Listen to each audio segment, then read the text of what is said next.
क्या आपने कभी महसूस किया है कि आपको किसी फहरिस्त के शुरू और आखिर की चीज़ें तो याद रहती हैं, लेकिन दरमियान वाली चीज़ें ज़हन से निकल जाती हैं? ये कोई इत्तेफाक नहीं बल्कि इंसानी हाफ़ज़े का एक दिलचस्प पहलू है। सीरियल पोजीशन इफ़ेक्ट कहते हैं। नफ्सियात की दुनिया में सीरियल पोजीशन इफ़ेक्ट इस बात को बयान करता है कि जब हम मालूमात की एक तरतीब को याद करने की कोशिश करते हैं तो इस तरतीब में उन मालूमात की जगह हमारी याददाश्त को किस तरह मुतासिर करती है। सादा अल्फाज में हम किसी फहरिस्त के पहले चंद आइटम्स और आखिरी चंद आइटम्स को दरमियान वाले आइटम्स के मुकाबले में कहीं ज़्यादा आसानी से याद रखते हैं। इस मज़हर की दो अहम वजूहात हैं। पहली वजह कहलाती है प्राइमेसी इफ़ेक्ट। जब हमें कोई फहरिस्त दी जाती है तो हमारे पास पहले चंद आइटम्स को दोहराने और अपने शऊर में मजबूत करने का ज़्यादा वक्त मिलता है। ये आइटम्स हमारी लॉन्ग टर्म मेमोरी में निस्बतन अच्छी तरह से महफूज हो जाते हैं। तसव्वुर करें कि आप किसी नए शख्स से मिल रहे हैं। आपको शायद उनका पहला नाम तो याद रह जाएगा क्योंकि आपने इसे बार बार सुना होगा। दूसरी अहम वजह है इफ़ेक्ट। फहरिस्त के आखिर में आने वाले आइटम्स अभी हमारी लॉन्ग टर्म मेमोरी में ताज़ा तरीन होते हैं। ये बिल्कुल ऐसे ही है जैसे आपने अभी अभी कोई चीज़ सुनी हो और वो फ़ौरन आपके जहन में मौजूद हो। इसीलिए फहरिस्त ख़त्म होने के फ़ौरन बाद हमें आखिरी आइटम्स सबसे आसानी से याद आते हैं। तो फिर दरमियान वाले आइटम्स के साथ क्या होता है?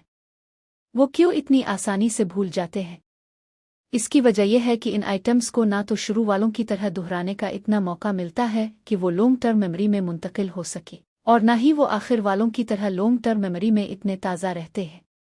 वो एक तरह से बीच में फंस जाते हैं, जहां ना तो उन पर ज़्यादा तवज्जो मरकूज हो पाती है और ना ही वो फौरी तौर पर याद रह पाते हैं। सीरियल पोजीशन इफ़ेक्ट को समझना महज एक दिलचस्प नफ्सियाती हकीकत नहीं है, इसके अमली इतलाक़ात भी हैं। मिसाल के तौर पर जब आप किसी तकरीर की तैयारी कर रहे हों तो अहम तरीन निकात को शुरू और आखिर में रखने से सामीईन को उन्हें याद रखने में मदद मिलेगी। इसी तरह जब आप किसी फहरिस्त को याद करने की कोशिश कर रहे हो तो आप इसे छोटे हिस्सों में तकसीम कर सकते हैं या शुरू और आखिर वाले हिस्सों पर ज़्यादा तवज्जो दे सकते हैं। इस असर पर काबू पाने के लिए कुछ तरीक़े इस्तेमाल किए जा सकते हैं। बार बार दोहराना एक मुअस्सिर हिकमत अमली है। पूरी फहरिस्त को कई बार दोहराने से दरमियान वाले आइटम्स को भी मजबूत होने का मौका मिलता है। एक और तरीक़ा यह है कि आप उन आइटम्स को किसी कहानी या तसव्वुर के साथ जोड़ दें। जब मालूमात एक मानी खेज साख्त का हिस्सा बन जाती हैं तो वो ज़्यादा आसानी से याद रहती है। मुख्तसरा सीरियल पोजीशन इफ़ेक्ट हमारे हाफ़ज़े के काम करने के तरीक़े की एक अहम झलक पेश करता है।